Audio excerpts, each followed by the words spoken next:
Thank you, everyone, for being here tonight.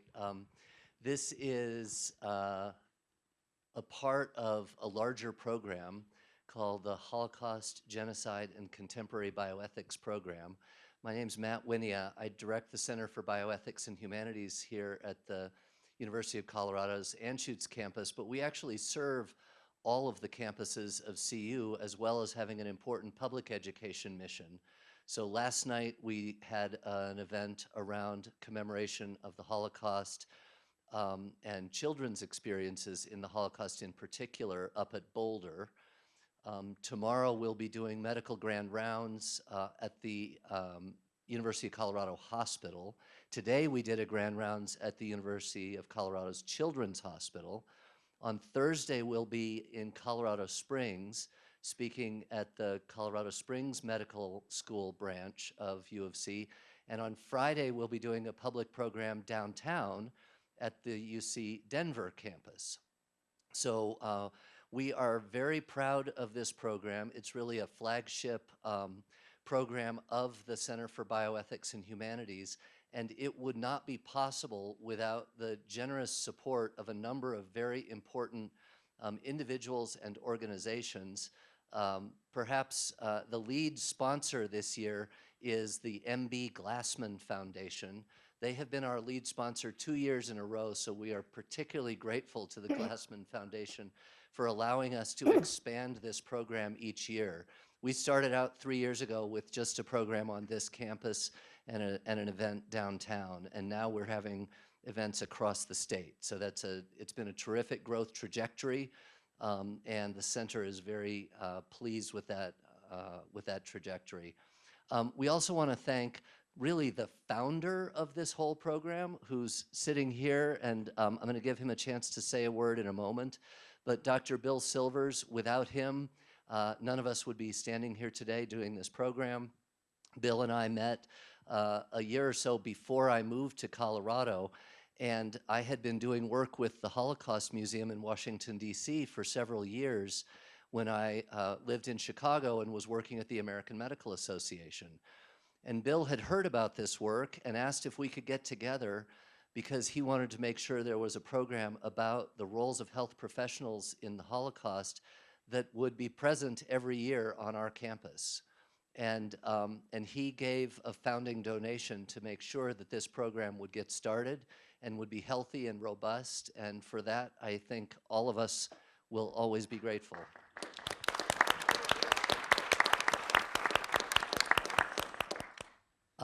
I also want to thank Jewish Colorado for important financial support this year.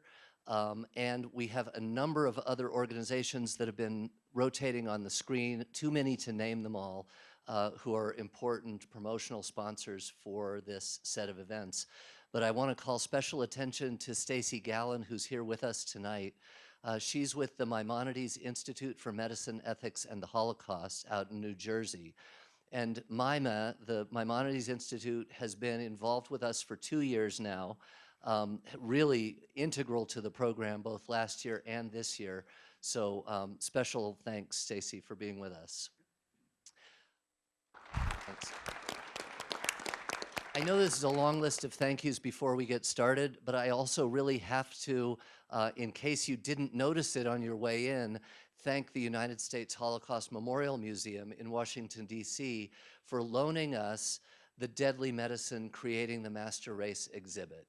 We have this very special opportunity to have this traveling exhibit on our campus from now until May 22nd. If anyone here is interested in organizing a group tour, we have trained docents. We have about 20 trained docents who are capable of taking a classroom or a church group or whatever organization you'd like, or individuals for that matter, and walking through the exhibit with you. It is quite a powerful exhibit. There's a lot of information, and it is nice to have a docent with you to help to sort of synthesize and assimilate and honestly just process the information in the exhibit, which can be quite challenging, especially for those of us in the healing professions. In that regard, let me start by introducing Dr. Patricia Heberer-Rice, who will be serving as sort of a co-interlocutor with me tonight. Patricia and I go back about 15 years to when the Deadly Medicine exhibit was first mounted at the museum in Washington, D.C. She is the senior historian at the Holocaust Museum in their Mandel Center, which is the academic branch of the museum. At the time we met, Patricia was the senior historian for medical crimes, so she is a specialist in the programs described in this exhibit, and she also has a specialization in the experiences of children in the Holocaust.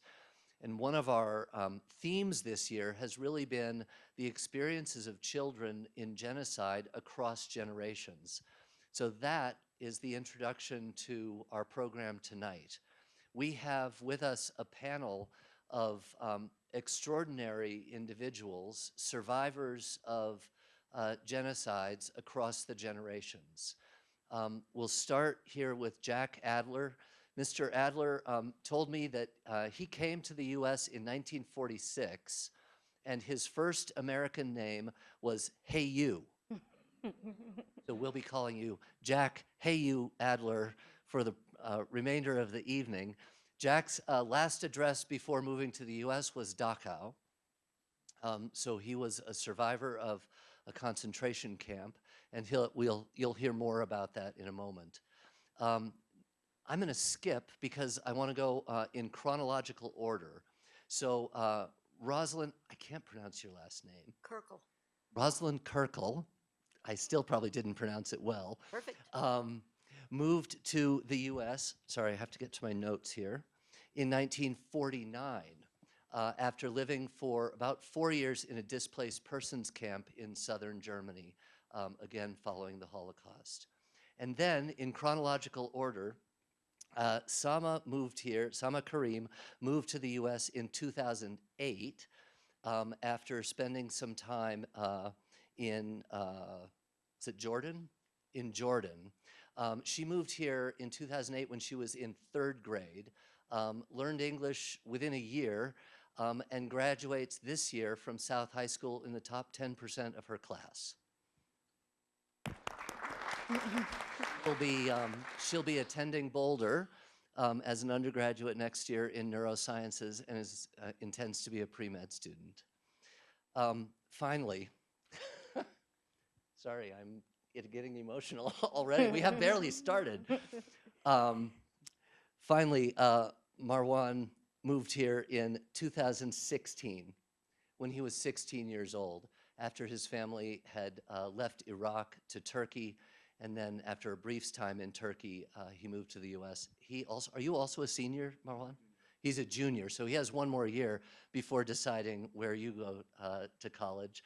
But you're a good swimmer, is that correct?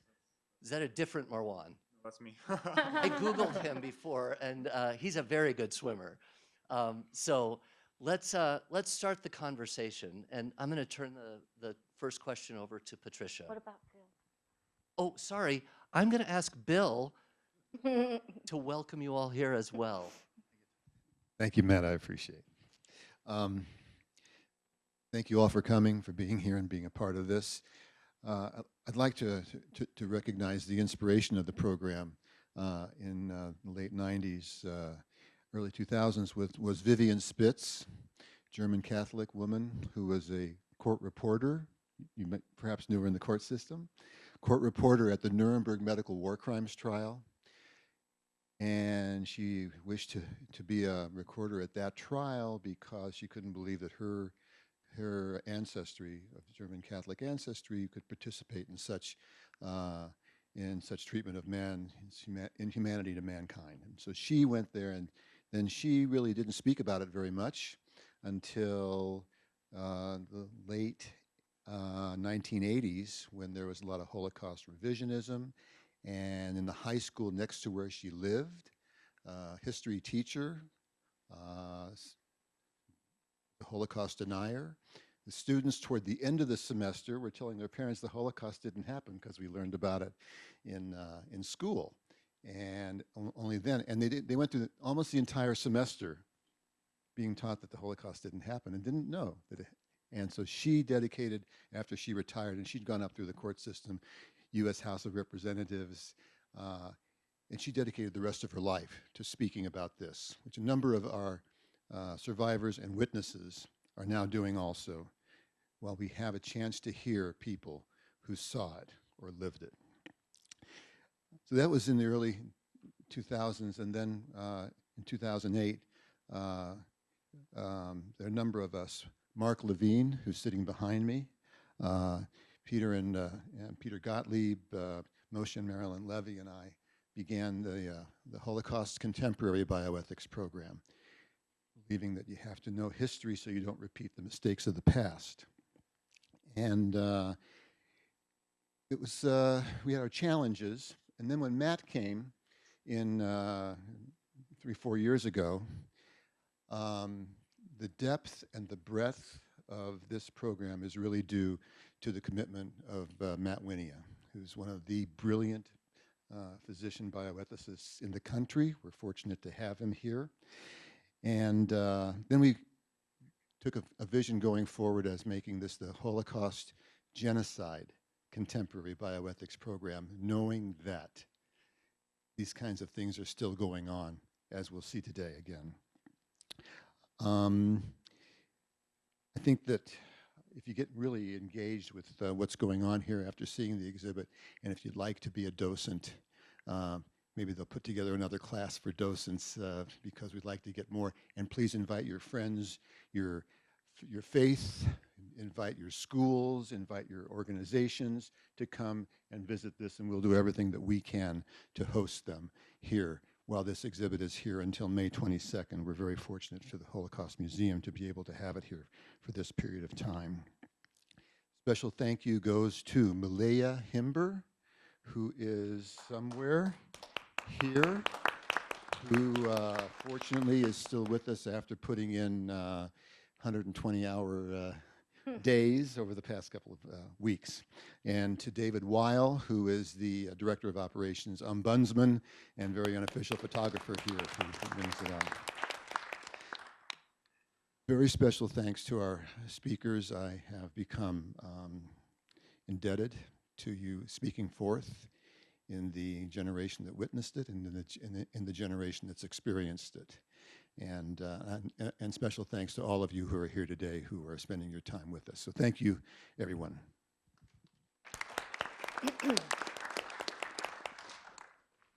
Now we'll turn things over to Patricia. Thank you. That's perfect. Hello, everyone. Thank you for being here this evening. So as Matt has said, a theme of our program this year is the experiences of children in the Holocaust and contemporary genocides and how those experiences shape their lives. And so I'm going to turn to Rosalyn as our first survivor speaker and ask, and I understand your life experiences really span the spectrum because you eventually became a gerontologist who specializes in the care of elderly people, but you were also a hidden child during the Holocaust. You were 2 years old when your parents hid you with Lithuanian Christians, and that couple was more or less an elderly couple. Today, Matt said, well, they're 60, and I'm like, well, that's like 5 years older than me. So, an elderly, basically elderly couple took you in and raised you as their own. And even as I understand it, when your father, who survived, came to retrieve you, you didn't want to go with him at first. And I've heard this is a very common experience of hidden children who were hidden very young during the Holocaust. So do you think there were ways in which your experiences with that couple as a very young hidden child affected who you were and what you became in later life? Absolutely, absolutely. Their warmth, their welcoming. I used to call her Mama. I put my arms around her when a stranger came. My father didn't recognize, yes. But I was influenced not only by their warmth and their acceptance of me, but also the environment, the situation that I couldn't change. So while they gave me comfort, if anybody came to the door, I had to go run and hide. And there was a box I had to go into, a chest in a little off room, you always lived with fear. The neighbors. But I got a new name, Zulita, not a very Jewish-sounding name, and I was baptized, and I celebrated their holidays. It was a subculture, and the positive thing about that is that I think it contributed to me being what I call live and let live, where I was tolerant and more accepting of other people, of differences, of races. Now, I mean, if somebody passes me by on the road, or if someone is transgender, it doesn't faze me. I think that's a positive. I like that kind of thing. The influence on older people. I remember when I was always drawn to older people. I had great rapport. I didn't have any grandparents. Where did that come from? Well, this is where it came from. I'm pretty sure it was in my psyche. And another advantage, well, it's both the circumstances as well as the support that I learned take charge skills. What that means is there was nobody to take care of me. And this is true for a lot of children who were children. Parents adult able-bodied people had to go to work, and they were left with maybe an older sister, brother. In my case, I had a sister who was 7 years old, 7 years older than me. And she was left to look after me and my brother, who was 4 originally. And so that meant that I was left by myself a lot. And all the way through, when I came to America at the age of 8, my parents went to work. They didn't think, oh, gee, we're gonna need a babysitter. Oh my gosh. So so I was the first key kid that I knew of. And I had to amuse myself and take care of myself. And it was unfortunate, but it turned into something as a skill. And the skill made it possible that I was able to create programs. I put blood, sweat, and tears into developing pioneering adult daycare in Colorado. But long before that, I created other kinds of programs, a singles group called Dinner with Ozzie and Harriet, dining out kind of group.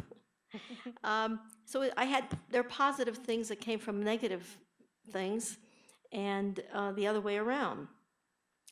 On the negative side, on the other hand, I developed psychological baggage. I was traumatized.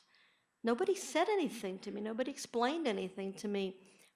After the children's action, the Kinderaktie in the ghetto in Lithuania, my mother came home and saw that her son was gone, and there were 2 of us left. She talked to a friend in the ghetto who had successfully smuggled out her little girl and said, Bella, please, can you help me save my little Rosalyn? Because they had taken away 800 children from the ghetto. 800 children. And she said she did. She did help me. She got me out.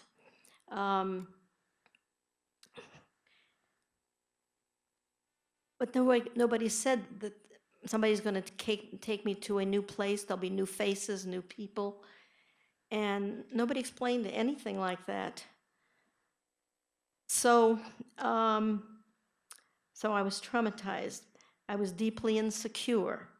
I had nightmares. I lacked nurturing parenting because my parents were in the ghetto. They were hungry, they were weak, they were anxious, they were fearful, they couldn't control anything, they were powerless. They couldn't give any mothering, any nurturing. And so I was left on my own. Not a normal life. Where was the warmth and the love and the affection? And they couldn't give that, or the joy and the fun and the laughter. Bella said she'd come to visit me sometimes when I was staying was being hidden. And Rosalyn, why You never smiled. What did I have to smile about? I got care, but there were negative things. So, so that tells you a little bit about being a hidden child, being a child where Jewish children were considered useless mouths. And 1.5 million were murdered. And I was fortunate to survive, but with some additional baggage. So much, Rosalyn. And now, hey you. Am I supposed to say hey you? Okay.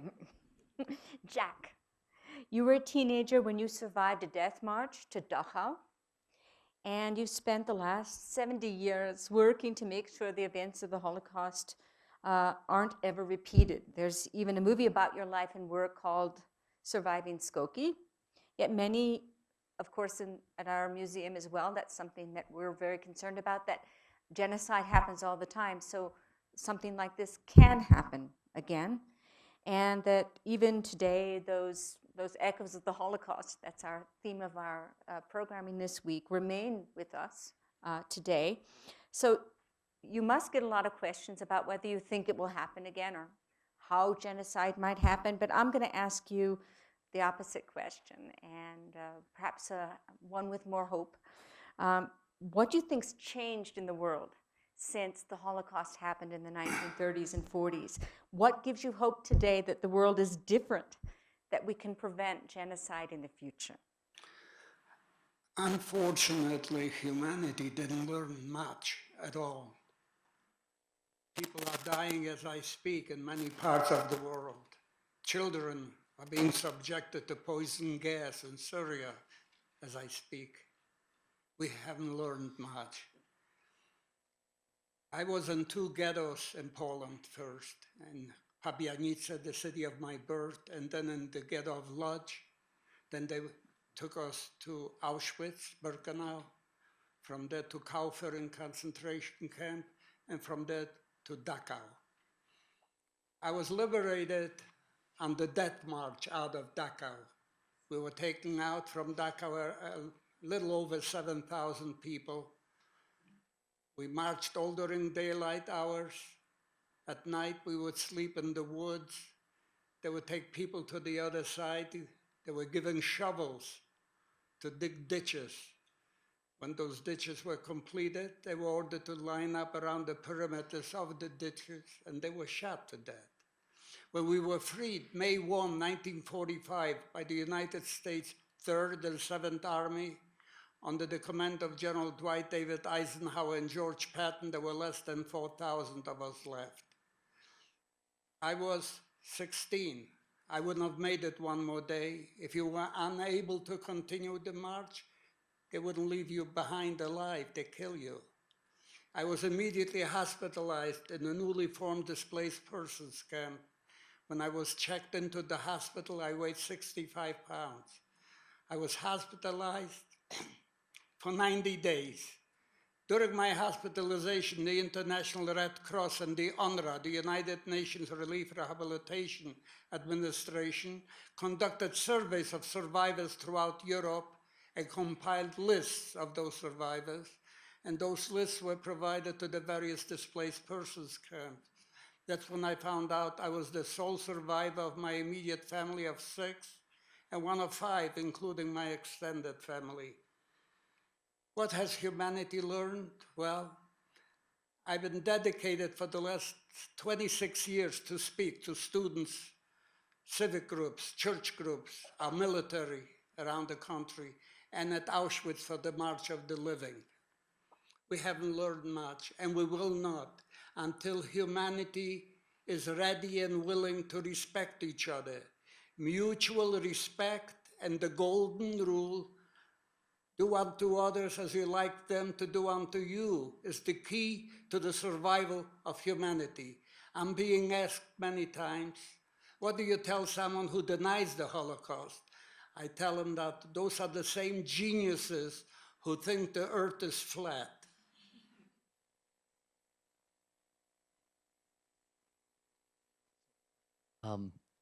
Do we have the audio clip? We had a third person who was going to join us tonight, and we're going to turn now to some of the sort of medical aspects of this. Layla Morrison, who was a nurse, an emergency medicine nurse during the war, and treated soldiers wounded in battle. She witnessed firsthand the conditions of the Buchenwald concentration camp at Liberation. Unfortunately, for reasons of a personal family emergency, she was not able to be here tonight. But I want to play just a really short clip of her recent interview on Colorado Matters, and as a way of sort of bridging to talking to our two younger guests tonight. You left Europe in 1945. What do you remember about coming back to the United States? We were mighty thankful to get back to the States. And one of the things you'll probably be surprised at was the thing that impressed us so much as we looked out from the ship coming into the harbor. All the windows were in. We hadn't seen anything, but all the buildings across Europe were all blown out. Oh, the fact that buildings had windows was such a different sight from what you'd seen. Well, that's true, because we hadn't seen them for the whole time. And we'd say, oh, look, there's no windows blown out. They all have glass in them. You had been so used to the war zone, you forgot what it looked like not to be in one. It was wonderful. Oh, how great it was to put our feet on American soil. You speak about the war a lot these days. What do you think is the most important thing for younger people to understand? Well, I think, to put it kind of in simple words, but it isn't simple, freedom is not free. We paid a real high price for it, just like anybody that's in war. So let's talk a little about echoes of the Holocaust today. Both of you left Iraq as essentially as refugees of a untenable political situation and personal situations. Sama, when you hear these folks who experience similar need to leave their country and to be protected from the risk of death, are there things you hear in their experience that really resonate with you in your own experience? Or on the other side, are there aspects of being a student here today from Iraq that really are very different from the experiences of prior generations of refugees?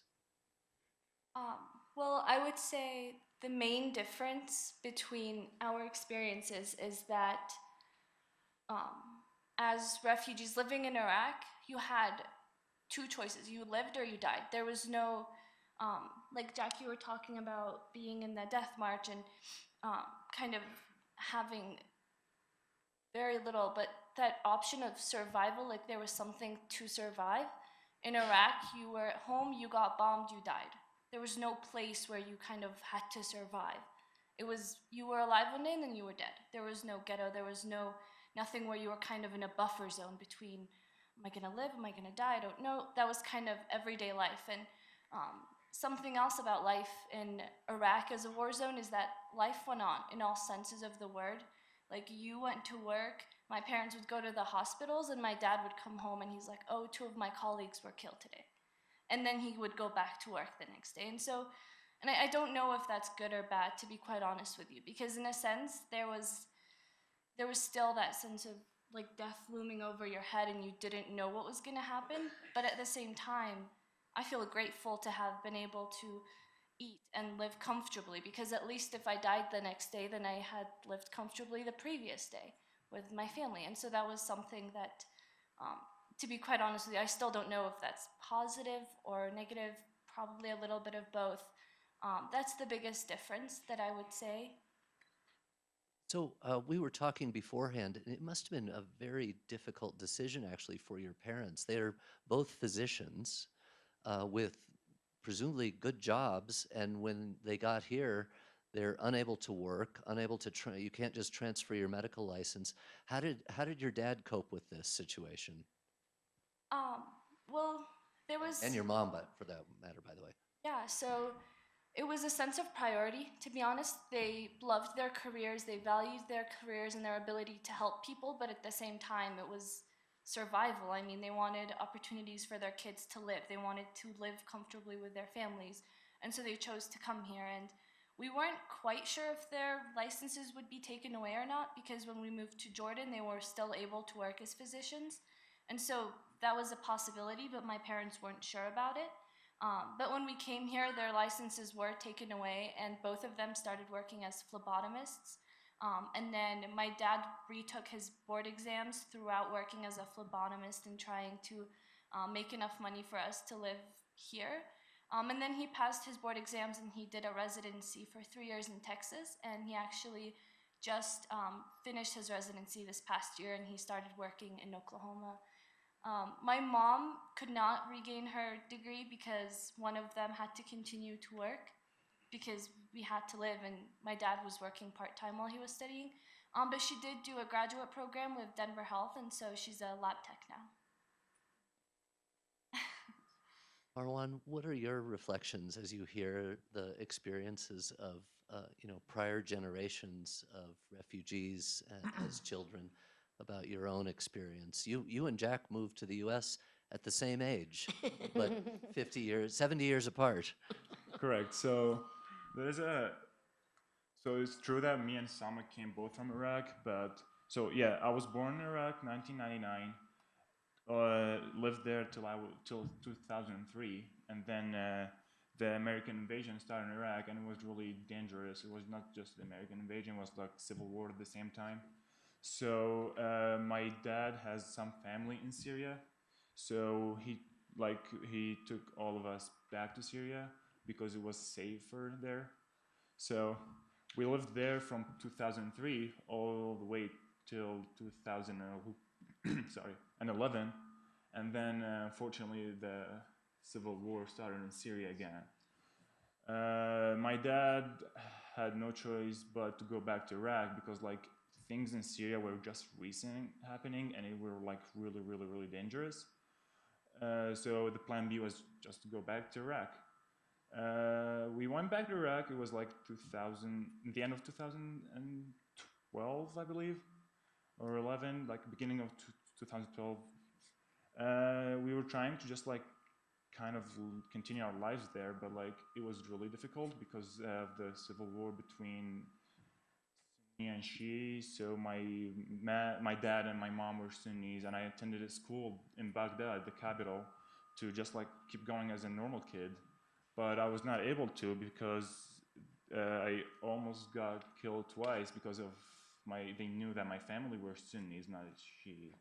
And my dad noticed that it's not any better from Syria.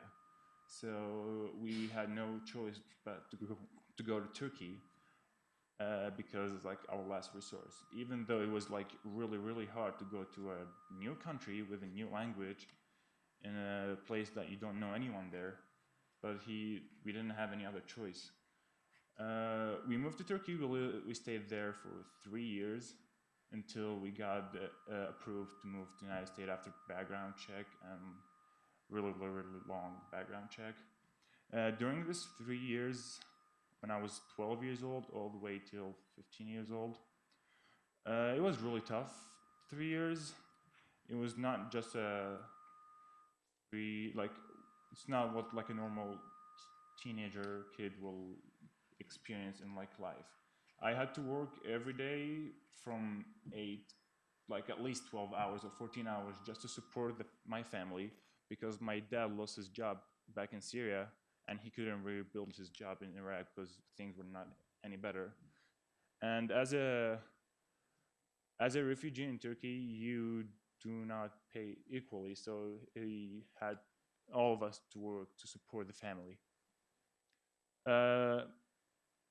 Just to go a little bit back, my experience in Syria, I was 11 years old when the war happened, and the fact that you can't, you're in fear all the time because you're fear of you're scared that from even your own neighbor, even families in Syria will turn apart just because some of the family were with the government, and some of the families were like with the rebellions. And like I know families who were neighbors for us, like brothers who like really had big conflict between each other and had to move like different like city just to not see each other.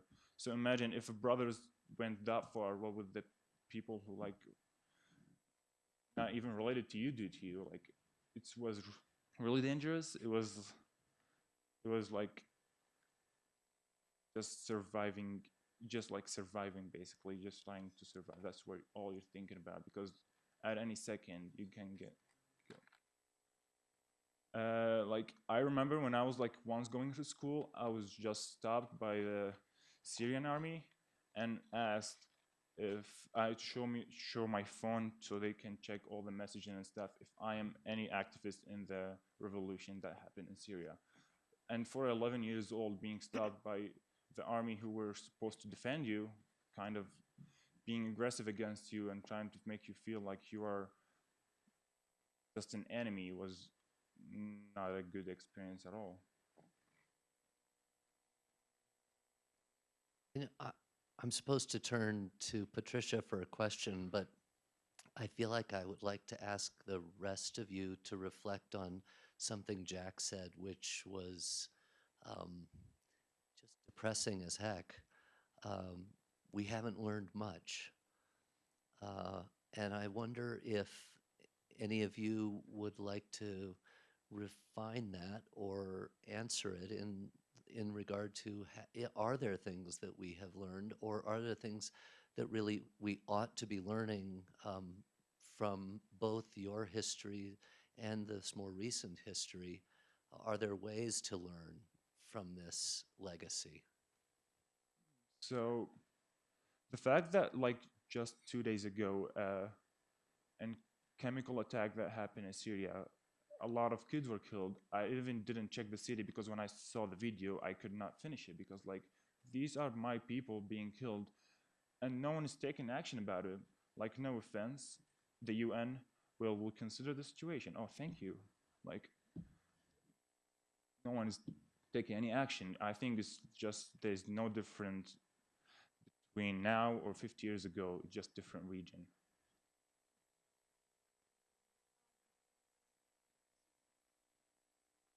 To educate humanity as a whole. There's 7 billion of us on this planet Earth. All of us, no matter how we identify ourselves, by religion, by ethnicity, by color, belong to one race, the human race. And no matter how we identify ourselves, no group of people has a monopoly on good or bad, because we do belong to one race. And there are those people, unfortunately, who are very divisive, and they are in power. They may have a political position or religious, and they divide us. They say, you are worse than I am better than you are. No, we all belong to one race. And until we recognize it and treat each other the way we like to be treated, this will go on, I'm sorry to say.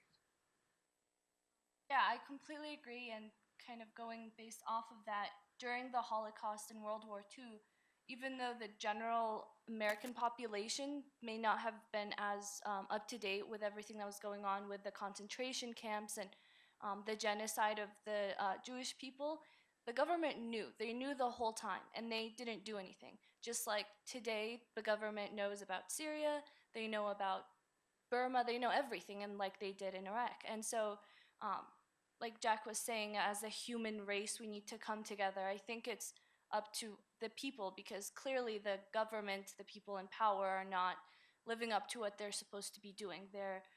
Whatever they're choosing to do, they're not doing what they have a responsibility to the people in need. And so it's up to us to come together and either make them or figure out a way to do it ourselves. If there's one thing we learned, I think it should be that.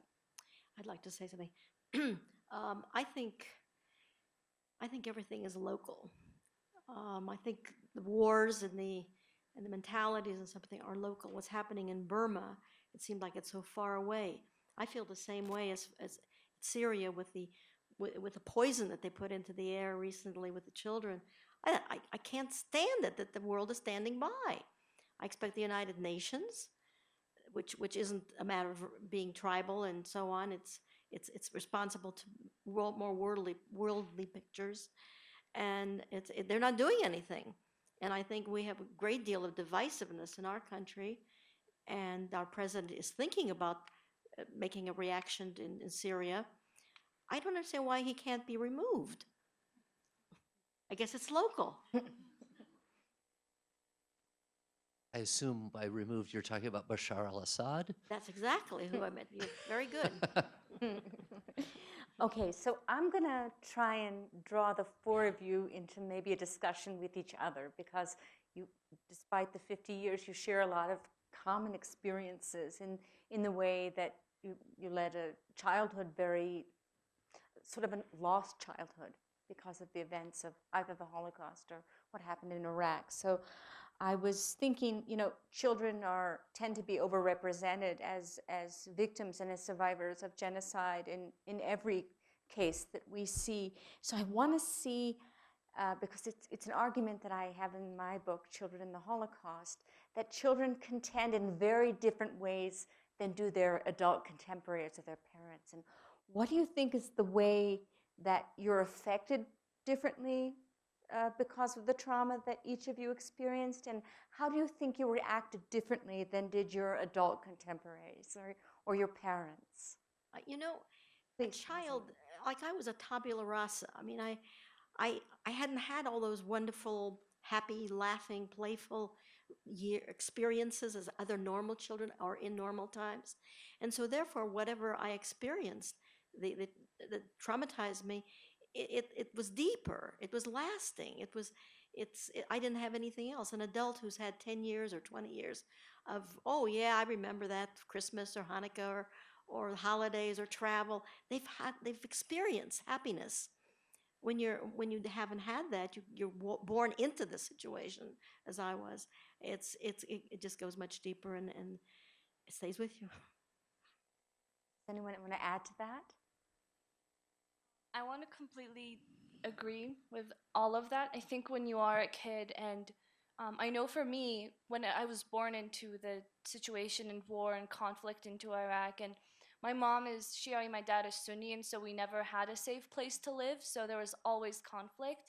When you're born into that, I didn't even realize. I thought, that was life. You went to bed, you were scared, whatever, that was life. I didn't know anything different. It wasn't until I came here, and I remember in 3rd grade we would read these books, and it was about picking apples and making apple pie, and all the students in the class, they would talk about their experiences with family, and oh yeah, like I remember back in that year when there was that giant snowstorm and we built snowmen, and I would just sit there and I was like, well, what's wrong with me? I never had that, and so that's when I felt that discrepancy between my own childhood and experiences and what was normal per se. And that's when it kind of settled in that, like, oh, okay, I'm different. I went, and that was a whole other thing, dealing with that and becoming okay with everything. But yeah, I just want to second everything you just said. I would also add that one of the hardest things to me were when the Syrian conflict started. I remember seeing both my parents, my mom and my dad. They were trying as hard they can, just like any parents would try to do, is just to just basically suck up all the tragedy they've been going through, just to show it to us as it's safe place and just make us feel comfortable. We were just young. Even though they tried really hard, I've always seen that look on my dad's face that was really sad and tired and just want things to be better for us.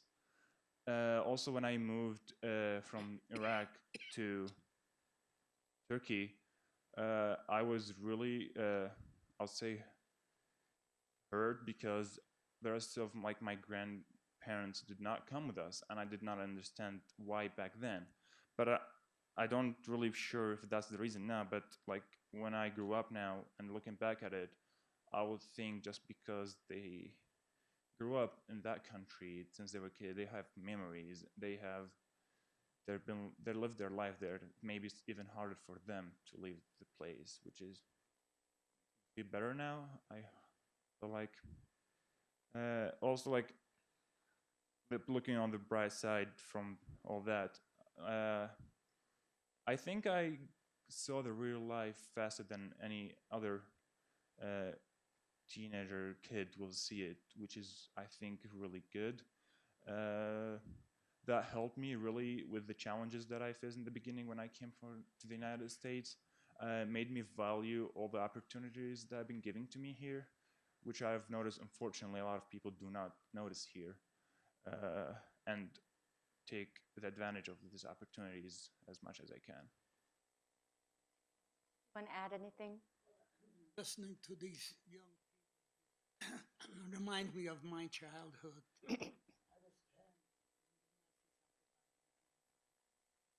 Adults knew more or less what's going on. They had Kristallnacht, the year 1938. Wouldn't share it, but I was 10 years old. They maybe wanted to protect Still you. any fear, right? of course. So it reminds me a lot what these kids went through, and no question about it. You know, I think some of the older survivors from the Holocaust said, "Oh, she's too little. She won't understand that, or she'll forget it. She'll be okay. She doesn't need to know that." This kind of an attitude. I didn't know what Jewish was. I didn't know anything about that, and I'm what? You know, it's just they didn't give credit. There's a way to explain things to children of most ages, so they have some kind of knowledge. You know, anti-Semites, Jew haters, don't tell you one thing about the Jewish people. That's why they've been successful up to this very day. There are 7 billion, I mentioned it to the students before, there are 7 billion of us on this planet. A third are Christian, 2.3 billion. 22%, 1.5 billion plus, are Muslim. 14 million are Jewish, a fifth of 1%. And what those anti-Semites don't tell you is that a fifth of 1% of the world population are the recipients of 22% of Nobel Prizes. And what they don't tell you that some of their loved ones or they themselves would be crippled today if it weren't for a Jewish doctor, Jonas Salk, who discovered the anti-polio vaccine. They don't tell you that. Religion is to preach faith, not hate. Those who use religion to justify the spread of hatred are nothing but evil beings. And you have the head of Iran, the Ayatollah Ali Khamenei, religious leader, who states Israel should be wiped off the map. The Holocaust is a myth. To me, he is the Hitler of the Muslim world. Nothing more, nothing less. Most Muslim people are decent people, but there is a radical element, ISIS, Al-Qaeda, Taliban, and many others, who have one goal, the destruction of Western civilization, if we allow them to do so. Turn to the audience and ask if there are questions or comments from folks.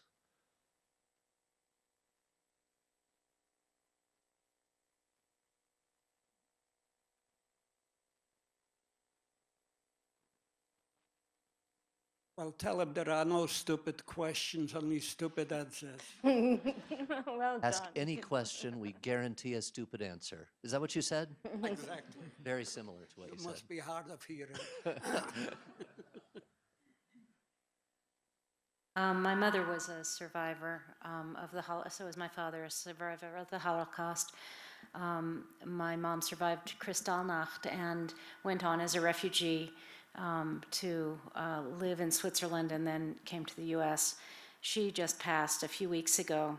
I was watching a Shoah video that was made of her just a few days ago, and it makes me think about who's making videos and taking down these stories of these young people today and what they have experienced, and making it, putting it in the books and not making up stories about what's happened, and avoiding the future genocide deniers of the current and future who will say this is a big lie. You know, they're already saying there was no gas, there were no people killed. This is all fake news.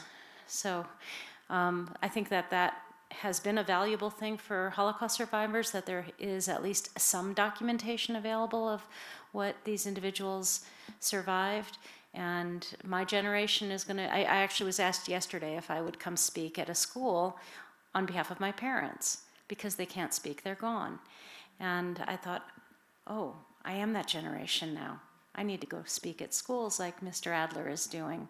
But there are very few Mr. Adlers left. And so it's going to be Bill and me and the rest of us who have parents who survived. But for these young folks with similar stories or different stories and terrible, terrible life-changing experiences, who is going to be the Steven Spielberg who documents their difficult passage? In addition to telling your stories on Facebook, are there people who are documenting the narrative experiences of the Syrian, Iraq refugees? I understand that among Holocaust survivors, the child survivors, now we were a very small percent of survivors, and we're the last generation to bear witness, including Hey, Jack- you. Hey, you. hey, you. My son, You're who, never going to get past that. my son, who happens to be a twice Emmy-winning cinematographer, just made a movie which won for awards in Poland. The title of the movie is Surviving Skokie. Skokie is a suburb of Chicago. When the mid-70s, the American Nazis tried to march on, and there is a documentary about my life too, so if you wish to see it, it's We available didn't on get to talk Amazon. about this beforehand, but I lived in Evanston for 18 years, Evans. next door to Skokie, I live next door to you in Wilmette. in Wilmette. We'll catch up later. What I wanted to add, just a few more words. I've read that the child survivors have produced more books and videos and things like that than the older generation, which is sad. Which is we want to hear from them, but they did not speak up. So It's more of a move to speak, and Yes. you know, it really Yeah. comes out in the 1990s, and so, and for many survivors, it's too late before they began to speak. But the child survivors, those very youngest survivors, are witnesses now, and we're so grateful for all of you. And most of the survivor volunteers that we have now at the museum that do work giving first-person interviews and public programs and in our speakers bureaus, they're doing yeoman's work because they're the last voices we have. So I'm grateful for both of you. I'm grateful for all of you. And hopefully there'll be, the museum is doing through their Center for Genocide Prevention, we are starting to interview some Syrian refugees, but we do need a common base that gets your stories as well to document genocide and mass atrocities in the Middle East. I hope it's there as it is for these guys. A connection that we might want to spend a moment on is this sort of middle generation and the notion of generational trauma, right? The reality, of course, is that having a parent who went through this, even if you were born afterwards, has an impact on you.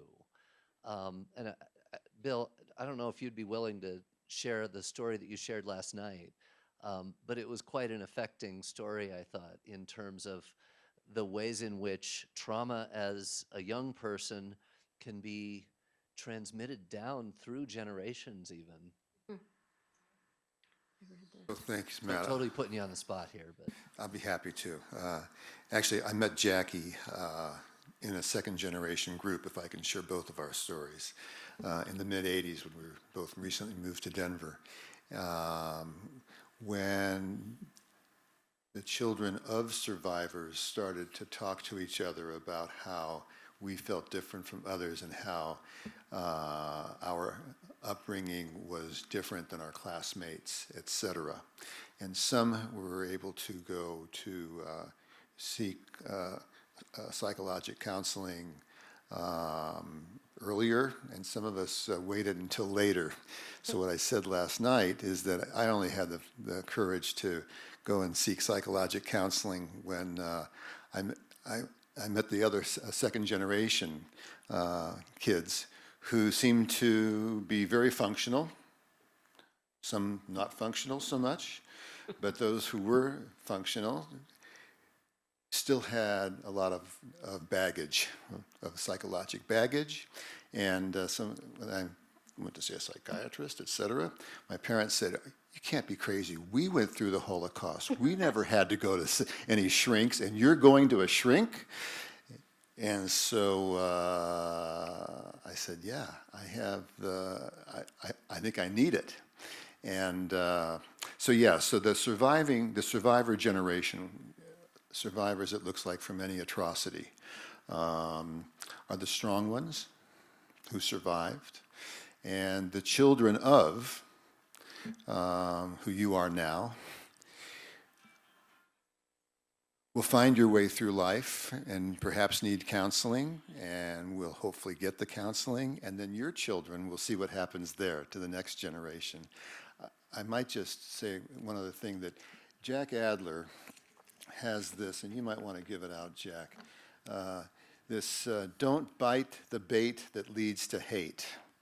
And Jack also, along with a number of other of the survivors, has written his own Holocaust narrative, which I understand now, I didn't even know about this, is in paperback for $11, and his story. And I think that the narratives, the visual histories are ultimately important. And I am traumatized by what's happening presently. I'm indebted that we have evolved this program into a Holocaust genocide contemporary bioethics program. But for example, with the Syrian chemical war strike, the head of Yad Vashem, the Holocaust memorial in Israel, where they have a memorial to the 1.5 million children also who perished in the Holocaust, what crimes did they commit, said the world has learned nothing. The United Nations Security Council is paralyzed, is not doing any action, as you said. That what else can we do besides try to remember, year by year, episode by episode? And then I think you're right. You got to speak out, and you got to speak out wherever you are, locally, et cetera, which I'm appreciative to those who allow us to speak out here. Thank you. I would really add a really important key here that I would like to get this to a positive way. A really important thing that we can do to really help this issue, that the ignorance of the world to what is happening, is really that, as a parent, make sure that your kid are not isolated. Make sure they get the right education and get to know what's happening all around the world. What's really frustrating is some students that I met, when I tell them, "Oh, I'm from Syria." "Oh, where is Syria?" They ask me, "How do you not know that?" It's on the news every night, right? Excuse me. That's really big issue. You need to not be just isolated where you at. Get involved more. And I really I'm thankful for South High School for being a really great high school, diverse high school, who trying to reach out as much as possible. For example, from where I grew up, the Middle East, I'm a good example of how it's changed me. When I grew up, from just where you hear from your community, we have conflict with Israel, but and I always didn't know what Jewish are like, and I always been scared of them because they were what I heard is conflict against them. But when I get to South and got dry education, where I went to the Jewish Student Connection Club after school and started getting involved, it really changed me. It's just a myth that we are enemies. It's just a political issue, not anything else. People they're just like us. We're just humans. They're welcome. We eat together. We have fun together. We should not have any reason for being aggressive and hate each other like that. No, no child is born hating anyone. Hate is a learned experience. We learn it from our home and our social environment. We have to teach the right things to our children and future generations so they understand that we all of one race, the human race, no matter how we identify ourselves. I feel like it's also majority political. I'm taking an English research class this semester, and I decided to do a semester-long research on the topic of God. And I was just doing my interviews. I looked online trying to figure out who should I interview, and I ended up interviewing a reverend, a rabbi, and an imam. And I was just shocked. Like, they were all so kind and so willing to meet with me, and I had really good rapport with all of them, even though I'm Muslim, and there was no inherent conflict. And so I think it's not even religious. It's nothing like that. It's just political agenda, trying to set people against each other, because when we realize we're the same, we're stronger, and it's harder to have those conflicts kind of gain power. So I think it comes from there. So first of all, thank you to all four of you for speaking today. You really exhibit courage and are just excellent vocal points for this and allowing the rest of us to learn and grow. My question to all four of you is, how do we find, I'm under the impression that people that have experienced such severe trauma through these experiences, they actually remain to themselves and they don't reach out and speak out about their stories. How do we get more young survivors or people who are child survivors, Holocaust survivors, to come out and tell their stories before they're gone, or before we lose even the child survivor or the young survivors' stories? There are teachers who really care, and they understand that the Holocaust is for everyone to learn about. I get invited to many places, schools.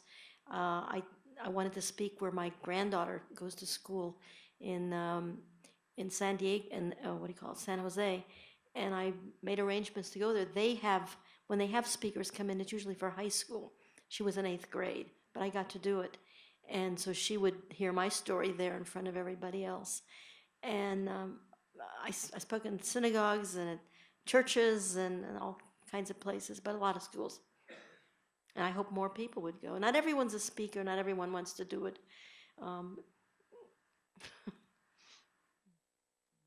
So I would say, to encourage these kids to speak up and talk about it, it's it depends on the environment they are at, because I wouldn't expect I would have gone that far if I was in I'm just trying to word this in a not an non-diverse place. I know that the fact that I have people around me who's same place and kind of encourage me to go forward. And also I think there is a lot of I've noticed recently from my observations that a lot of researchers or journalists are focusing about what's your challenges here after you got to United States, but they don't realize that's not the challenge. This is trust me, this is the easy part. The hard part is we're over with it, but there's humans who are still going through it right now while I'm speaking. Even though a big thank to Miss Helen Thorpe for her new book, The Newcomer. She showed the challenges that we've been through, and it's amazing, but I just think we need more attention to what's the challenging before we get here. We need more people paying attention to this. And I think part of it is that it's quite simple. Just ask. I mean, someone might be too shy to sit here in front of a crowd and share their story, but if it's one-on-one and if you're able to get through any language barriers, just ask. Most people are absolutely willing to tell you about their experiences back home and back whatever they went through. And then it's kind of word of mouth. It's not as documented like a book or a movie, but it's there and it can get spread locally through that. I just wanted to share that it's interesting to think about the reach of the traumas from the Holocaust. My father was in the Army and was one of the people who was one of the liberators of one of the camps. And he wouldn't talk about it ever, could not, would not. So even though you might encourage people to talk about it, I guess some people just can't. And to this day, I wish I could have asked him more, but out of respect, I didn't. And I feel like I lost the opportunity, but yet I couldn't. I mean, it wasn't respectful. Even some Holocaust survivors don't speak about it. Or wait for years before they Patricia, is there information to better understand from the museums and the Shoah Project and the foundation who tends to speak out, and are there ways to support people in Right. speaking out that Right. we could sort of understand what are the barriers and Right. what are the opportunities, and are there people for whom it would be damaging to share their stories? Right. I mean, there are a couple aspects of what to address from your question. First, I think that many Holocaust survivors, and we heard a little bit about that last night in our program from last evening in Boulder, our Holocaust survivor, Barbara Steinmetz, said, well, everyone discouraged me from talking right after it happened, right? It was to get on with your life. And even I know many survivors who went to Palestine and after 1948 became Israel. And even their fellow Jewish population in Israel said, it's not that time anymore. We're building a country, put it behind you. And so you see this real silence among Holocaust survivors, either because they want to put it behind them or no one will listen. And then in the 60s, it really comes forward with the Eichmann Trial. And I think, the sort of mushrooming of memorial sites that really happened here in the 1990s, our museum, but also museums, private and public museums throughout the country, encouraged survivors to speak, because finally the Holocaust wasn't just a household word, which I guess it had been since the 80s here in this country, but there were really people coming out and speaking, and more children and survivors said, Mom, Dad, you need to get out there and have that story before it disappears. There's so many deniers. You've got to get your story out. And so I know that many survivor volunteers, we have about 100 at our museum, who volunteer throughout the year at the museum, and also tell their stories through a speakers bureau. And so many of them waited until quite late to come out because they thought they didn't want to be heard. I imagine for some people it would be too difficult to speak. Not everybody's a speaker. But I think it's cathartic for most of them, at least to do a video or some kind of documentation. You don't have to stand in front of an audience, but it can be used later for scholars like me, or for people like all of you who are interested in hearing survivors long after their perhaps, especially we've lost a generation of survivors who were older individuals when this happened. Most of the survivors nowadays are like you, child survivors. And so it's really important, and there's been a real emphasis on having survivors speak out, if only to get their testimonies out there, and so that we know.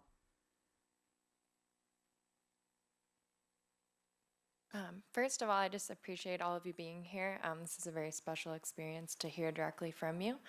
My question is, how have you worked, or how are you still working at not allowing the traumatic experiences that you've individually experienced just sort of like harden you as an individual?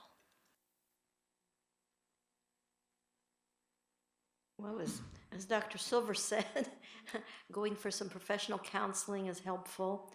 I belong to a group, the World Federation of Holocaust Child Survivors, because the older survivors, what do you know? You were just a child.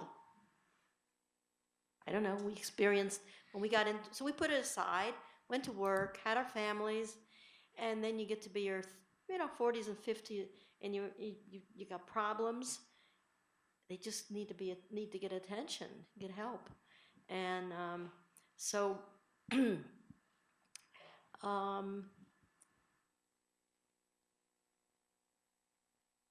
just went about my life. In my survivor community in Columbus, Ohio, people didn't talk about it. Those who had lived through it, adults, they all knew what they knew. They assumed that either people weren't interested in America, and they wouldn't believe it anyway. It was so horrible, so horrible. It's what some people experienced, saw, survived, so on. You go on with life.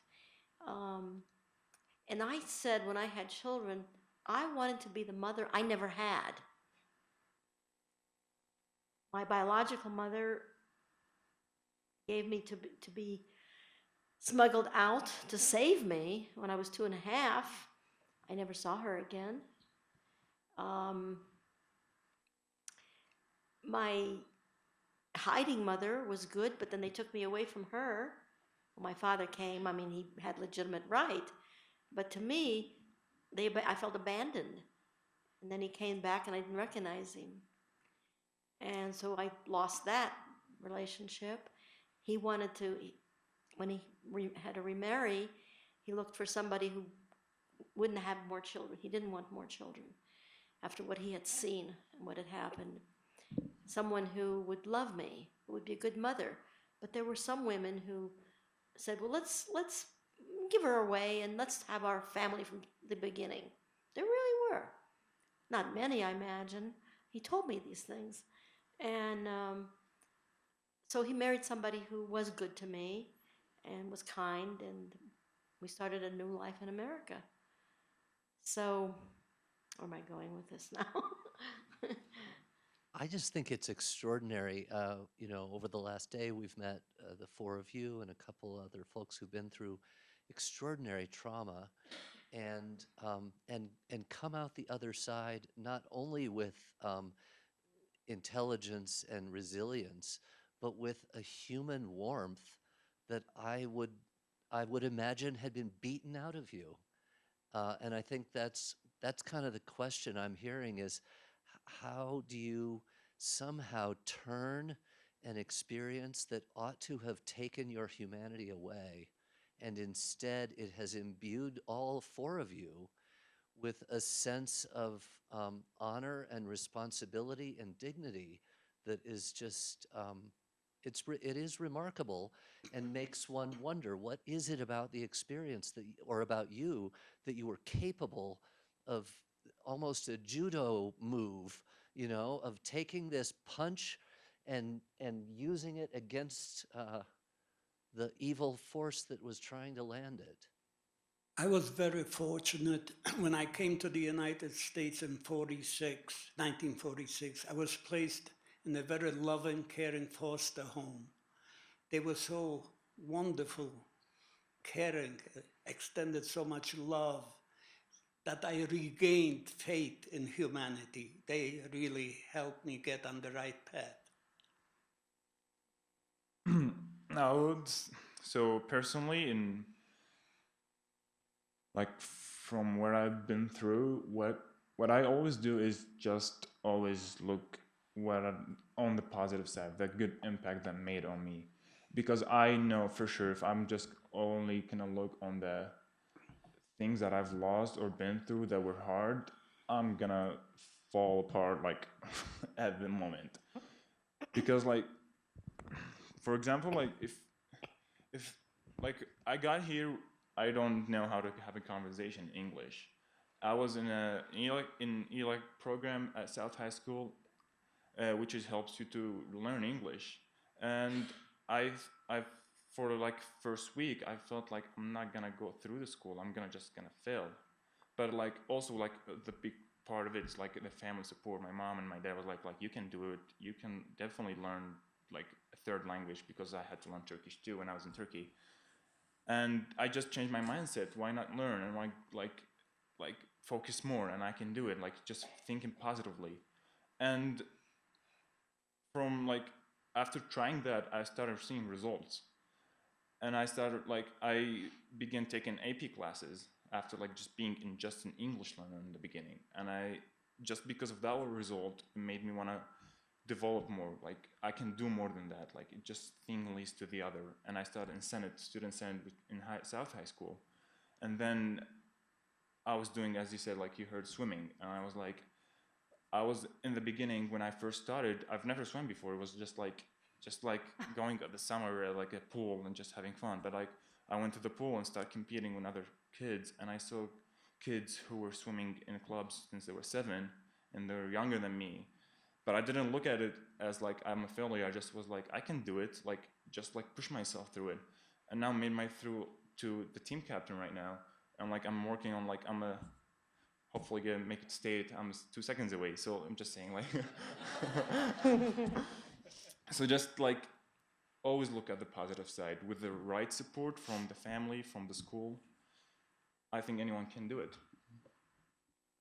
I have to say, I think you guys are special. Maybe anyone can do it, but not everyone does.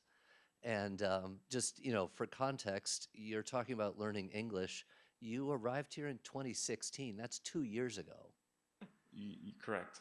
But so just to, because I could not learn. Okay, I have to say that. But I like could not I've learn learned Turkish in 2 years. So for Turkish, I don't write Turkish. I can speak. I didn't learn. I just learned from work, from friends that I met, just like speaking. For English, back in my school, I've always like learned grammars, like he, she, it, stuff like that, but never had an actual conversation. Maybe a little bit when I was like 10 through video games, but but like never actual like a real. I never studied. Like studying is like a whole different language. When I got like new words, new like techniques in studying, like we don't have like different education system, but like yeah, just like study and work hard basically. I just want to say, I actually met Marwan from the first day he came to South High School. We had Arabic class together, and so I got to see all of that happen, which was pretty cool. I remember when I first met him, he was so happy and positive, and I was like, okay, wow, that's awesome. So that's just cool.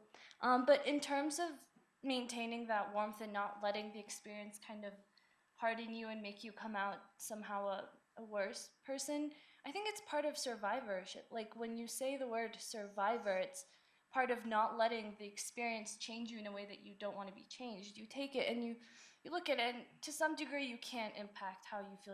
If you have like subconscious psychological trauma, there's, you need help for that. But at the same time, you have to like take control of it.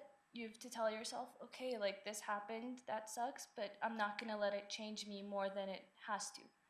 And in those senses, you go out and you get help, you do whatever you have to turn it into a positive learning experience. Bill, and then Mark, and then we'll wrap up. So I'm becoming more and more impressed and appreciative by how special an evening this is. We have a bonding between Holocaust survivors, Iraqi, Syrian refugees, survivors, moderated by the director of the Center for Bioethics and a Holocaust a bioethics expert who's not Jewish, the senior historian of the U.S. Holocaust Museum, who's devoted her life's career, not Jewish. I'm sitting next to Gary Vander Ark, one of the sponsors and supporters of the Center for Bioethics, of Dutch background, one of the leaders of our medical community. I think I got to come out of this feeling that hopeful that there's something, number one, special about America, something not too special about Jewish and Muslim refugees of the different generations sitting on the same panel together. And if knowledge can't prevent future crimes against humanity, man's inhumanity toward man, we've got to keep doing this to try and make it happen like that, each of us in our own ways. So I'm very appreciative for you being here. Thank you.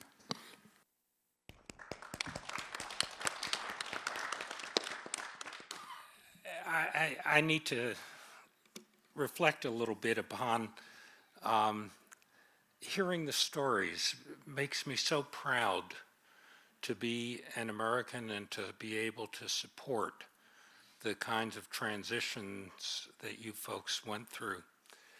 And yet, I feel so uncomfortable living in a country where people need to seek sanctuaries in churches, and where we see families being broken up because of immigration policies and things like that. What is it that we can do today, learning from your experience, that will help to keep the country being the welcoming, nurturing kind of a place that we all want it to be? Unfortunately, when you have a candidate for the highest office in this nation, put women down, Muslims down, Hispanics down, judges down, it's very difficult. That individual turned on the lights for all hate groups around the world. They said, if you can do it as President of the United States, we can do it.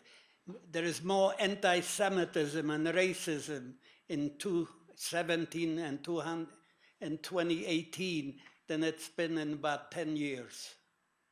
Unfortunately, we have to change the attitude of our leaders.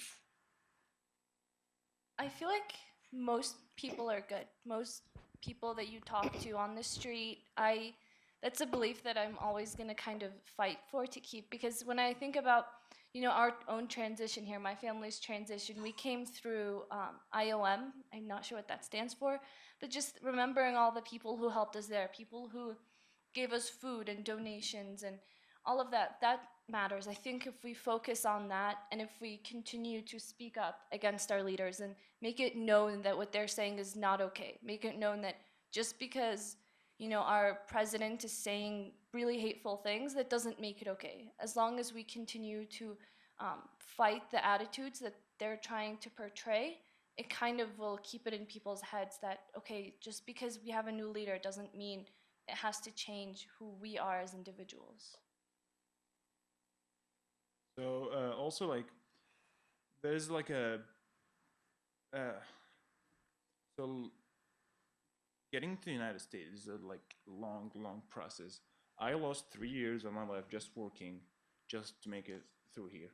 You're gonna tell me like background check, like I'm pretty sure that could have been done like in a year maximum. Now I'm like almost 19 years old, turning 19 soon, and still like just a junior at high school. I'm not really like complaining or anything. I'm glad that I got the education at the end of the day. But I'm pretty sure like there's people, I know people that have been waiting for 4 and 5 years till this date to get here. But with the current new immigration laws, it's even harder. So there's people, kids, their future is being wasted.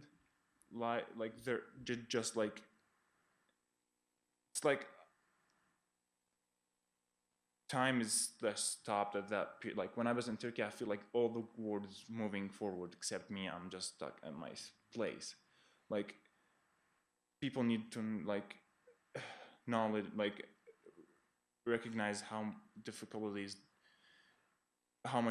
that we go through just to get here. Like people can't even get to the United States anymore, like as an immigrant. I know family who is still stuck in Turkey, like my uncles and my grandma who's still back in Turkey now. They can't even get here anymore.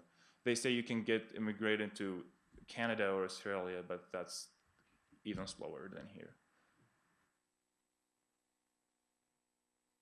Well, if there is hope for the world, it sits at this panel today and in this audience. Thank you all for being here tonight.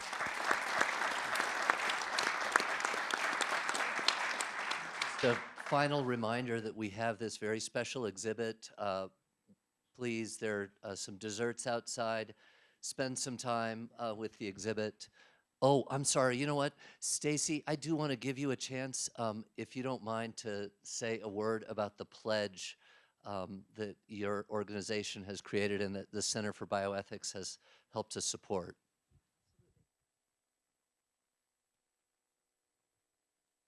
First and foremost, thank you to all the speakers who are here. Your courageousness and bravery is an inspiration to everybody sitting in this room, and I think I speak for us all when I say you give us hope and make us believe that the world can be a better place. So thank you first and foremost for that.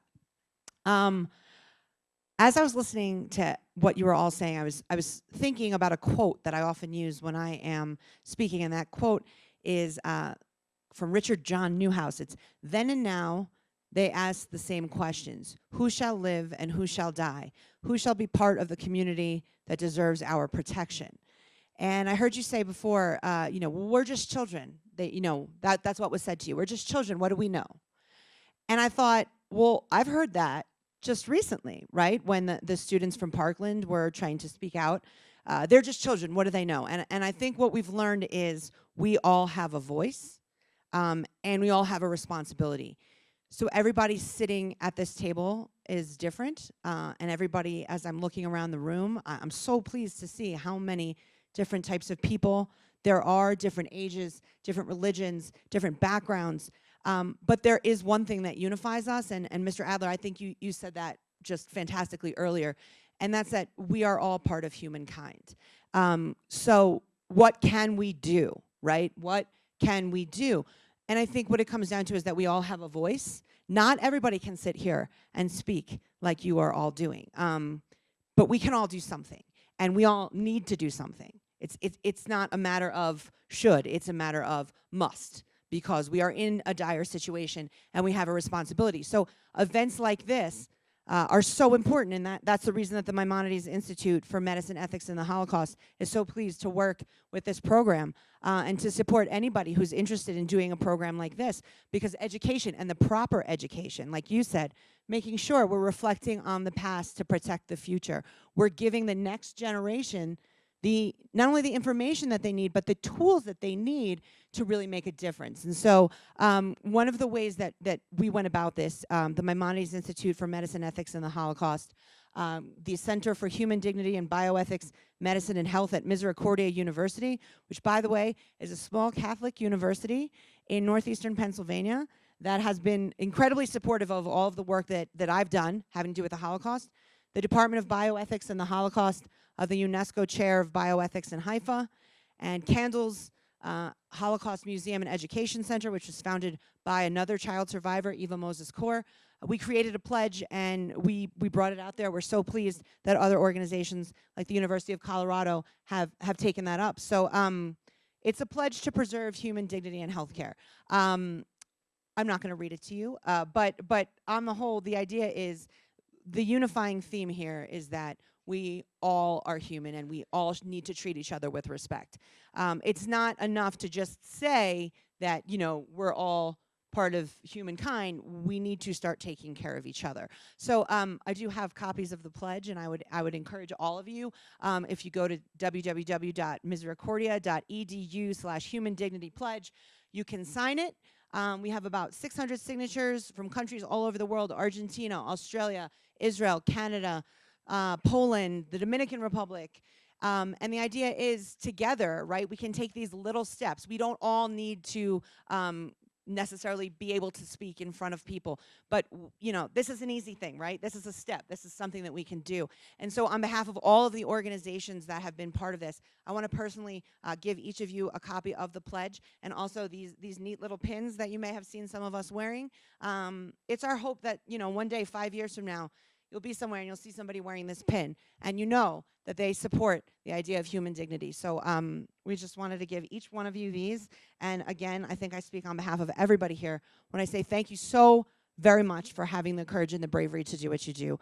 And I certainly hope that these events continue, and I hope that your voices are leading the way to creating a better future for all of us. Thank you all. Please join us for some dessert.